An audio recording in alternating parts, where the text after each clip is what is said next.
Hello, and welcome to another edition of Career Corner. My name is Len Kiczek, and I'm the host of this show. And I want to welcome you today to a travel agent by the name of Ted Friedli. He has XL Travel in the north end of Long Branch. And Ted and I have known each other for a good number of years. And he's going to talk about what's it like to be in the travel agency, in the business, and what it takes. And also at the tail end, you're going to hear something else of an eleemosynary, I guess that's the way to pronounce it, nature of what Ted does. Let's start, Ted, by going into something that we talked about or knew or heard about. What you said a couple of weeks ago at Rotary about how people thought that with all the internet, that travel agents were going to be a thing of the past. And I just laughed when you said that, because yes, everything's new and modern. Expedia's taken over Travelocity and this, that, and the other thing. And you're still live and cracking and moving and doing great things. So tell us. We're still here 21 years later. Yes, sometimes much to our own surprise. And my wife and I bought a travel agency in Middletown 21 years ago. About 4 or 5 months after that is when Expedia came out. And then another couple of months after that, we saw in 2020, I think it was 2020, it was Connie Chung, who was one of the news segments. She came on saying that this was the end of all travel agencies. So my wife and I looked at each other like, what the heck did we just get ourselves into? Because we really didn't have a plan B. We had a great business plan, but that was assuming that we would still get paid by the airlines that cut our commission. That was assuming that there was no Expedia. So we kind of had to reinvent ourselves, actually let go of some of our corporate accounts because we just couldn't make money on them anymore. And looking back, it was a blessing in disguise that we didn't have a plan B, nothing else to fall back on, because we probably would have given up right then and there.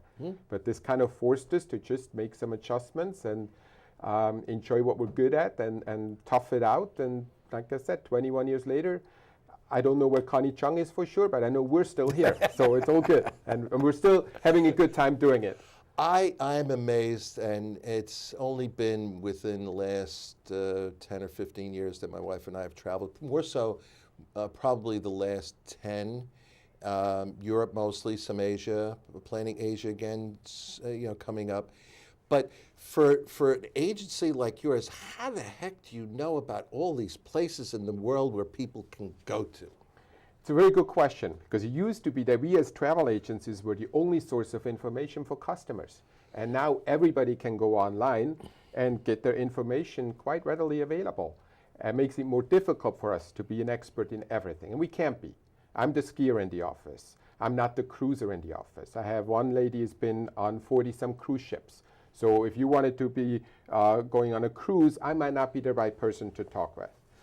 If you wanted to go to Disney World, Katie in my office has been to Disney World 48 times. It's nuts, maybe. Some people might say. And I wouldn't want to go to Disney World 48 times, but people become fanatics, and for the right reasons. And I can guarantee you that Katie knows more about Disney World than 99% of the people out there that go there. And you had the Disney people come to Rotary some weeks ago, right. And I remember when my wife and I flew to Spain back in '07, we had all these people with their kids, and they're going on a Disney cruise out of Barcelona. And for us on cruises, we want to know what ports you're going to go to, what we're going to go see, what all the other side trips are. And they said they didn't care. They just want to be on the boat with the characters and everything else. They just want to hang out with Cinderella or whatever. We'll try half around the world just to be with Cinderella. Yeah, well, that's what makes our job exciting, though, because there's something out there for everybody. And every customer walking in through our doors is a new challenge, and they're all different. And like you said, some people go on a cruise for the ports. Some, they just want to hang out with Captain Cook. Well, some port isn't as good as other ports, I have to say that. Absolutely. I like to sip mine, too. Yeah. I do that.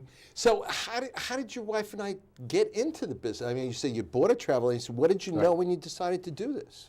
Well, I pretty much grew up in the airline industry. My dad worked for Swiss Airlines in Switzerland. Oh, okay. So I was spoiled from a very early age that we were able in Switzerland, we'd hop on a plane. I grew up walking distance to the airport. So we'd walk to the airport, hop on a plane, and go to lunch, go to Paris for lunch or dinner in London. Yeah, it was great. You're from the Zurich area, wasn't you? Yeah, Zurich. We're, a 50-minute walk to the airport. So I spoiled up that. I grew up being spoiled that way, and just got the travel bug very early on. Then later on worked for Swiss Airlines in Chicago and met my wife at Disney World, of all places. I mean, it's just, that's the way it worked out. Didn't have it planned that way.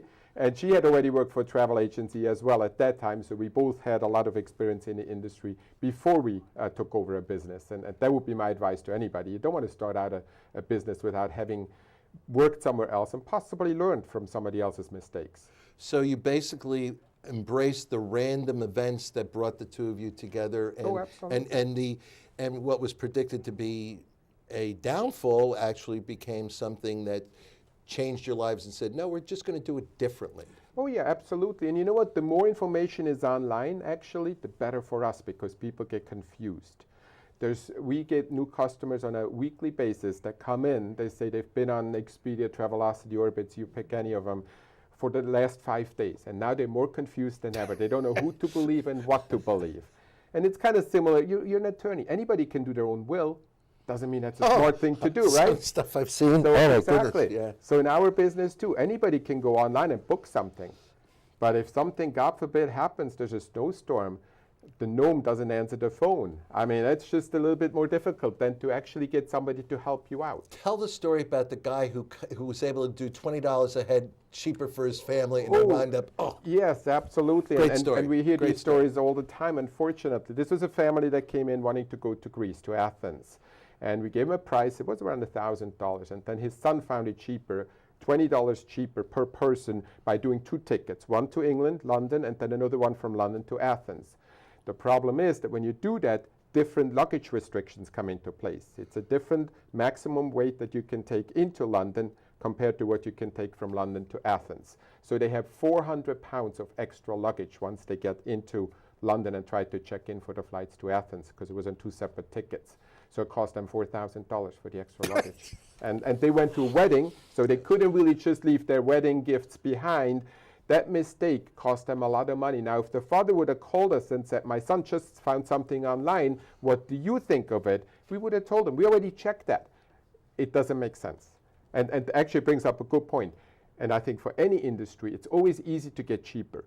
Cheaper is not always a better value. Sometimes a hotel that's $20 more is a better value because it includes the transfers maybe from the airport, or it has free Wi-Fi, or it doesn't have a resort fee, or whatever. So, and our customers are good, but sometimes first-time customers, they're so hung up on price, and we kind of need to help them understand it's not about just finding the cheapest, it's about finding the best value so that it's a good experience, not just a cheap experience, because that can turn into an expensive mistake.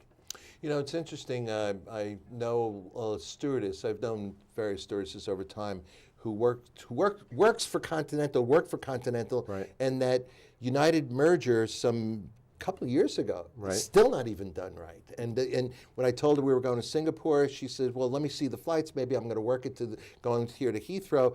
I said, "Oh no, that's a United flight. I can't do it because I'm still stuck."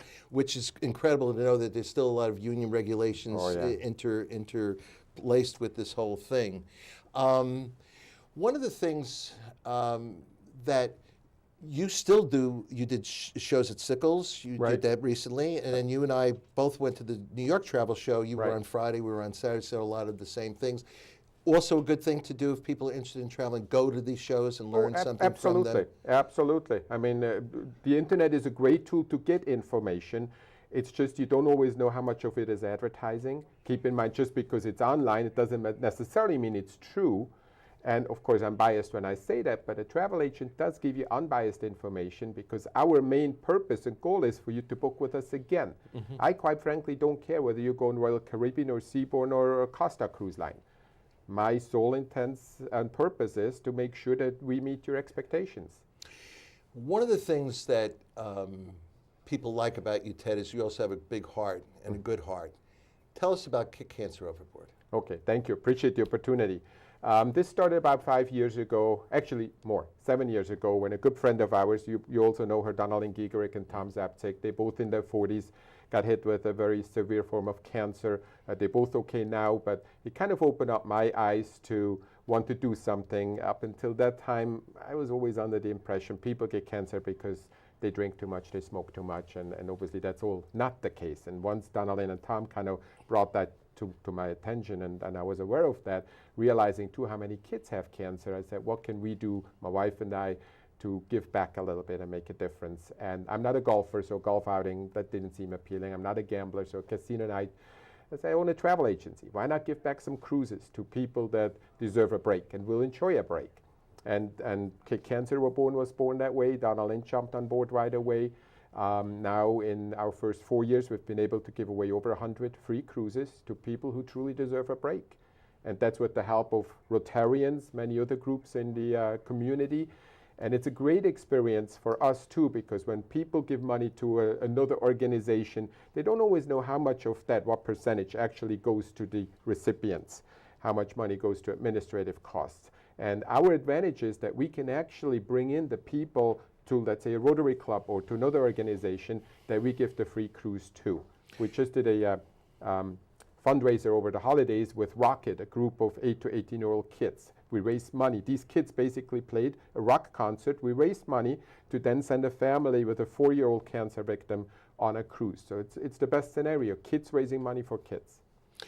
How do I guess because there are so many people out there who have these situations, right? How do you, are these families selected randomly or in a pool of names that you send, okay, we're going to pick your family this time? On our website, they can send in their story. I see. And then I have a team of 10 people that reads the stories, and of course has the very difficult task of selecting the recipients that deserve a break the most. And like I said, that's a very, very difficult task. Having said that, we also work with groups, like we've done with the Rotary, that want to raise money for a specific family, and that can be done as well. So there's a couple of different ways we can work with them. So you did, starting this 5 years ago, you have 100 or so that you've given. That's close to 20 a year or thereabouts, or 20, almost 2 a month at this point at that clip. Yeah, no, we're doing good. That's absolutely Thank you. incredible. So if there was a group out there that wanted to sponsor a specific family, they could just come to you and say, Ted, this is what we want to do. We want to do a little fundraiser, and we want to do it to XYZ family or something like that. We can help them with that. We work with the New Jersey Marathon every year very closely. Last year we had 230 volunteers. We need about 50, 60 volunteers to sponsor a family.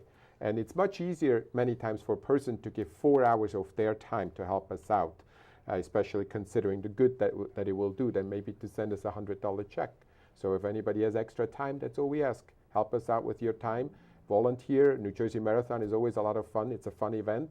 And then we'll be able to pay it back and pay it forward to the people that deserve a break. And the marathons generally used to be every first weekend in May, and then sometimes there's other events going on in that course, and they sometimes get pushed back into the last week of April. Exactly. It seems like it's the last weekend in April now. Which sometimes could be cold and sometimes can be warm. And I know my son runs, and we've had some real scorchers and we've had some real freezers too at the same token. So getting back to the whole travel agencies, would you recommend any particular, if someone were interested in doing travel, was there anything that they could take, I guess, history courses in school or anything that would give them some sense of places to go and things to see and then get themselves involved? More importantly, honestly, take 5 travel agents out to lunch. No kidding. Yeah, or agency owners, even better. It's a lot cheaper than going to college.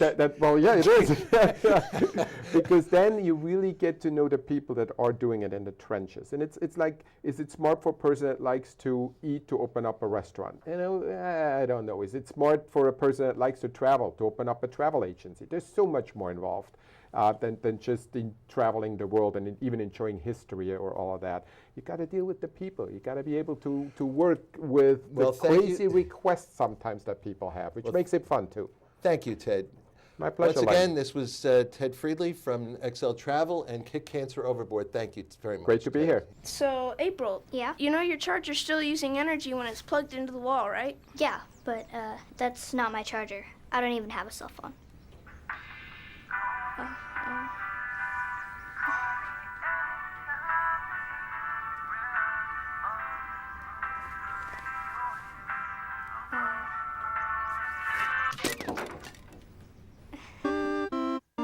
Millions of kids are using their energy wisely. What's your excuse? Welcome back to our edition of Career Corner. Today we have, on this segment of the show, a fellow by the name of Jay Rachinsky, John Jay to be more accurate, who works as an attorney in the field of Social Security disability appeals. And you're going to hear a lot about some sad situations and some helpful situations by Jay. Jay's an attorney. He has offices in Hudson County and Bayonne and also in Long Branch. Has been practicing for over 15 years. Has a varied career, and we're going to hear about what it takes to become a Social Security disability attorney and what it takes to do things like this in the field of Social Security disability. Jay, welcome to the show. Thanks for having me. What is a Social Security disability appeal? Social Security is a program, federal program, that most people have paid into over the course of their employment. The Social Security taxes that come out of your paycheck make you eligible to, God forbid you get disabled, receive not only medical coverage in the form of Medicare, but also payments to supplement your income because of your inability to work. What do you mean, when you mean, supplement your income? How does that supplement your income if, when you can't work and you can work? When you can't work, Social Security disability will pay you based on what you have paid in taxes. They will pay you monthly for the remainder of your life or such time as you return to an ability to work. You can actually work while on Social Security disability, but only in a limited, very limited capacity, making no more than $770 a month. That's like, well, more than peanuts, but less than Not more many than peanuts. peanuts. Not too many peanuts. When someone comes to you, when do you bring on a case when they come into you? The most important factor is that someone has stopped working. Social Security. I know a lot of people stop working. It doesn't necessarily mean that They they're still show up to disabled. work. Yeah, well, that's true. Social Security requires that you have a disability that either prevents you from working or will prevent you from working for a continuous period of 12 months. However, if you already know that it's unlikely that you're going to be returning to work, I suggest coming in to meet with an attorney or a non-attorney representative very early on in the process. A lot of times people will be turned down in their initial application, but through the course of an appeal, you'll quickly get to the point where you have been out of work for over a year. So my suggestion is to meet with somebody regarding disability early on. And you don't usually you don't usually do their paperwork at the first wave. That's usually something that they do. Oftentimes people fill out their own initial applications. I try to help people as early on in the process as I can. Simply put, as an attorney, if I can get involved at the early aspect of their case, I can help them communicate their disability, their limitations, and their symptoms to the Social Security Administration. I find that having someone experienced as an attorney get in the process earlier will increase the likelihood that they may receive disability on an initial application. Temporary disability, state disability runs for what, 6 months? That's correct, 6 months. And you're saying that someone may be out for a year. What happens during this 6 months when state disability ends? People just don't have any money for the next 6 months? The sad fact is that's true. There are a few people who do have the benefit of having savings, which they quickly exhaust during this time period. Some people may have the benefit of other private plan disability. They may rely on friends and family, but the sad fact is that during that period, oftentimes many people, many of my clients have nothing to go on. Now, so the criteria is you can't go on Social Security disability for at least a year, but the state only pays you for half a year. State temporary disability is obviously state plan, federal is Social Security, so the two are not mutually exclusive. You can get Social Security earlier on. It's got to be either you have been disabled for 12 months or it's anticipated that you will be disabled for at least 12 months. And doctors are very important at Social Security. There's only so much I can do as a representative. It's very important for someone who's planning on disability to be under a doctor's care or to see therapists or go for treatment, because Social Security is really going to require what we call longitudinal evidence. It's a history that you have been receiving medical treatment.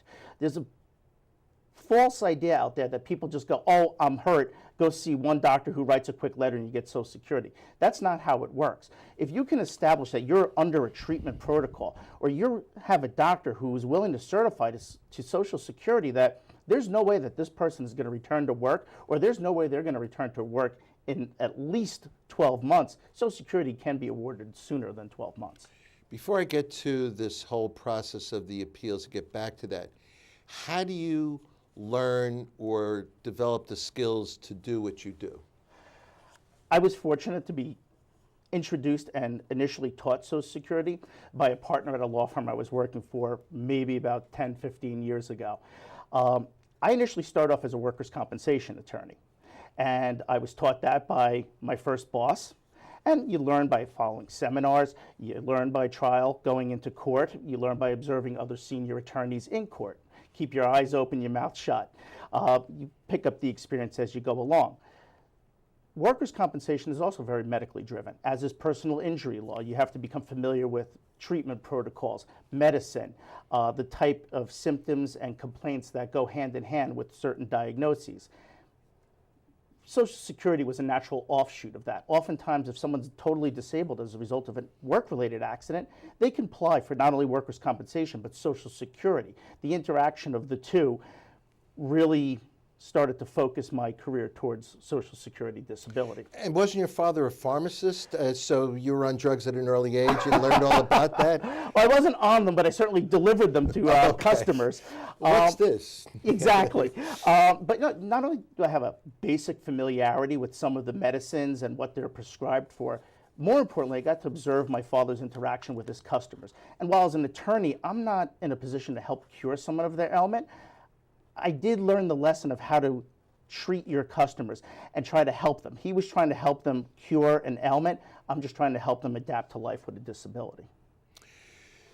Getting back to where I was before, I remember probably when you were still in high school. I knew Jay almost since he was born, I have to say that. That the Reagan administration had a certain approach to Social Security disability in that I think they started with the premise that everybody's a faker. And I think I sometimes see now, many, many years later, almost 30 years later, the same attitude that anybody on Social Security disability must be faking it. And as a result, and I did a little bit of this back in the 80s, that many, many people were turned down on the very first wave. The few that we had were people of foreign speaking who had very limited skills. One in particular, I remember, worked in a abattoir or a place that made canned hams, and they cooked the hams. The pigs would come off the railroad car. They would basically slaughter, boom, boom, boom, boom, boom. And they were in and out of the refrigerators all the time. They had diabetic conditions. This is the only skill that the person knew. And in the late 50s, it's going to be pretty hard to retrain somebody like that. But they were still denied the first time, and you had to schlep the records and go into Newark and do all this other stuff. Do you see more of that today, or do you see a little bit more sensitivity to the process? The process pretty much remains the same. The Social Security Administration will go through what's called a 5-step sequential evaluation, where they'll first look, are you working? If you're working, what are you doing here? But if you're not working, they'll see if you have an impairment.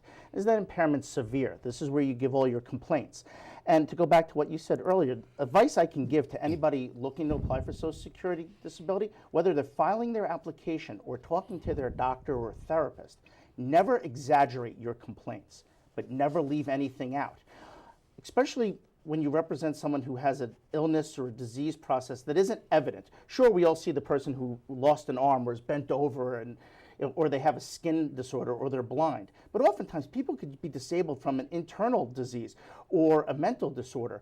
And it's hard for the person, the layman looking at them, to know that they're disabled. So as a function of desire to prove that they're disabled, people have a tendency to magnify or exaggerate their complaints. They're not doing it to try to beat the system and get on Social Security.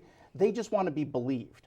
However, if you exaggerate this, the doctors that examine you for Social Security, or judges who hear these cases repeatedly, or even the adjudicators who see hundreds, if not thousands of these a year, know and might say these symptoms are way out of proportion to what their objective medical evidence shows. So never exaggerate, but also never leave anything out. A lot of times growing up, we were taught, man up, suck it up, walk it off. That's not the case. This isn't the place to be brave. If it bothers you, no matter how minor you might think it is, mention it.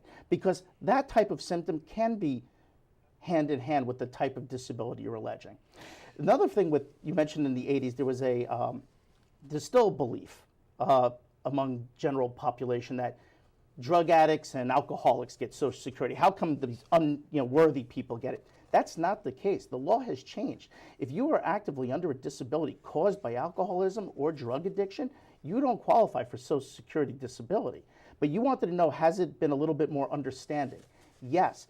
If you have mastered those demons to a degree, if you've been able to get help with your addiction problems, and you're no longer an active user, but you have a disability that was caused by those underlying addictions, you may still be entitled to Social Security disability. So there has been a progression of understanding, I believe, from the Social Security Administration. So you wound up having to take a lot of courses. I mean, getting back to what does it take to get to this kind of career, and from what I could see, there aren't too many people out there, at least in the state of New Jersey, that do this kind of work, that it takes a lot of, I wouldn't say chutzpah, it's a lot of drive to learn the medical stuff, to be able to read medical records. I mean, sometimes I'll read a medical record and say, what kind of nurse or doctor wrote this stuff? And, Well, just call me, I'll tell you what. Yes, yeah. Or when people go to the pharmacist, like your father's place, and they hand them a prescription, first thing you know, they're on the phone calling the doctor. What'd you write?